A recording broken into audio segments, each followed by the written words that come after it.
ಮನುಷ್ಯನ ಮೇಲೆ, ವಸ್ತುಗಳ ಮೇಲೆ, ಮನೆಯ ಮೇಲೆ ಆಗಿರುವ ಮಾಟ ಪ್ರಯೋಗಗಳ ಪರಿಹಾರ ತಿಳಿದುಕೊಳ್ಳೋಣ ಬನ್ನಿ. ಈ ಲೇಖನದಲ್ಲಿ ಇವುಗಳ ಮೇಲೆ ಆಗಿರುವ ಮಾಟ ಪ್ರಯೋಗಗಳ ಪರಿಹಾರ ತಿಳಿದುಕೊಳ್ಳೋಣ. ಹಾಗಾಗಿ ಈ ಲೇಖನವನ್ನು ಪೂರ್ತಿಯಾಗಿ ಓದಿರಿ. ನಿಮಗೆ ಮಾಟ ಆಗಿದೆ ಎಂದು ಹೇಗೆ ತಿಳಿದುಕೊಳ್ಳಬಹುದು ಎಂದರೆ, ಮನುಷ್ಯನ ಮೇಲೆ ಜಡತ್ವ ಆವರಿಸುತ್ತದೆ. ಅವನಿಗೆ ಅಶಾಂತಿ ಎನಿಸುತ್ತಾ ಇರುತ್ತದೆ. ಅವನು ಕಣ್ಣು ಮುಚ್ಚಿದ ತಕ್ಷಣ ಯಾರೋ ಇದ್ದಾರೆ ಎಂದು ಅನಿಸುತ್ತದೆ. ಯಾರೋ ಕರೆದಾಗ ಯಾರೋ ಬಂದು ಇದ್ದಾರೆ ಎನಿಸುತ್ತದೆ. ಮಲಗಿದಾಗ ಯಾರೋ ಬಂದು ಕುತ್ತಿಗೆ ಹೆಚ್ಚಿಗಿದ ಹಾಗೆ ಅನಿಸುತ್ತಾ ಇರುತ್ತದೆ.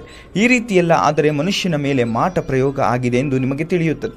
ಹೀಗೆ ಆದಾಗ, ಮನುಷ್ಯನ ಮೇಲೆ ಆದಾಗ ಏನು ಪರಿಹಾರ ಎಂದರೆ, ನೀವು ಒಂದು ಕಣ್ಣು ಕಪ್ಪಿನ ಡಬ್ಬಿ, ಕಾಡಿಗೆ ಡಬ್ಬಿ ಮನೆಯಲ್ಲಿ ನೀವು ಕಣ್ಣಿಗೆ ಹಚ್ಚುವ ಕಾಡಿಗೆ ಡಬ್ಬಿ ಬೇಡ.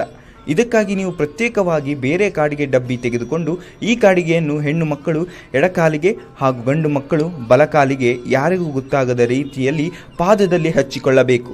ಹಚ್ಚಿಕೊಂಡು ಮನೆಯಿಂದ ಹೊರಗೆ ಹೋಗಬೇಕಾದರೆ ಯಾವಾಗಲೂ ಗಂಡು ಮಕ್ಕಳಿಗೆ ಬಲಕಾಲಿನ ಪಾದದಲ್ಲಿ, ಹೆಣ್ಣು ಮಕ್ಕಳಿಗೆ ಎಡಕಾಲಿನ ಪಾದದಲ್ಲಿ ಕಪ್ಪು ಹಚ್ಚಿಕೊಂಡು ಹೋದರೆ ನಿಮ್ಮಲ್ಲಿ ಈ ರೀತಿಯ ನಕಾರಾತ್ಮಕ ಶಕ್ತಿಗಳು ಪ್ರವೇಶ ಮಾಡುವುದು ಬಹಳ ಕಷ್ಟ ಆಗುತ್ತದೆ.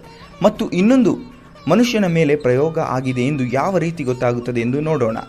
ಒಂದು ನಿಂಬೆ ಹಣ್ಣನ್ನು ತೆಗೆದುಕೊಂಡು ಪರಿಹಾರ ಮಾಡಬೇಕು. ಇದನ್ನು ತೆಗೆದುಕೊಂಡು ಒಂದು ಕರ್ಪೂರ ಇರಿಸಿ ಗುರುವಾರದ ದಿನ ಹಾಗೂ ಭಾನುವಾರದ ದಿನ ಯಾರಿಗೆ ಈ ಪ್ರಯೋಗ ಆಗಿದೆ ಎಂದು ನಿಮಗೆ ಅನಿಸುತ್ತದೆ ಅವರಿಗೆ ತಲೆಯ ಮೇಲಿಂದ ಈ ನಿಂಬೆ ಹಣ್ಣನ್ನು ಕೆಳಗೆ ತೆಗೆಯಬೇಕು. ಇಳಿಸಬೇಕಾದರೆ ದೇವರ ಹೆಸರು ಹೇಳಬಾರದು. ನಂತರ ನಿಮ್ಮ ಮನೆಯ ಹೊರಗೆ ಬಂದು ಈ ನಿಂಬೆಹಣ್ಣನ್ನು ಎಡಕಾಲಿನಿಂದ ತುಳಿದು ಹೊಸೆದು ಈ ನಿಂಬೆಹಣ್ಣನ್ನು 2 ಹೋಳುಗಳಾಗಿ ಮಾಡಿ ವಿರುದ್ಧ ದಿಕ್ಕಿನಲ್ಲಿ ಎಸೆಯಬೇಕು. ಹೀಗೆ ಎಸೆದಿದ್ದೇ ಆದಲ್ಲಿ ಈ ಮನುಷ್ಯನ ಮೇಲೆ ಮಾಟಾಮಂತ್ರದ ದೃಷ್ಟಿಯೆಲ್ಲ ಹೊರಟು ಹೋಗುತ್ತದೆ. ಮನೆಯ ಮೇಲೆ ಸಹ ಇದೆ ಗುರುವಾರ ಹಾಗೂ ಇದೇ ಭಾನುವಾರ ದಿನಗಳಂದು ಮನೆಯ ಮೇಲೆ ಕೂಡ ಇದೇ ದಿನಗಳಂದು ಇಳೆ ತೆಗೆಯಿರಿ. ಯಾವಾಗ ತೆಗೆಯಬೇಕು ಎಂದರೆ ರಾತ್ರಿ 10 ಗಂಟೆಯ ಮೇಲೆ ತೆಗೆಯಬೇಕು.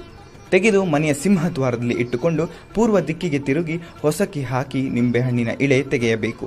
ಈ ರೀತಿ ಕ್ರಮೇಣ ಮಾಡಿದರೆ ನಿಮಗೆ ಇರುವ ಮಾಟ ಮಂತ್ರದ ಶಕ್ತಿ ಕುಂದುತ್ತದೆ.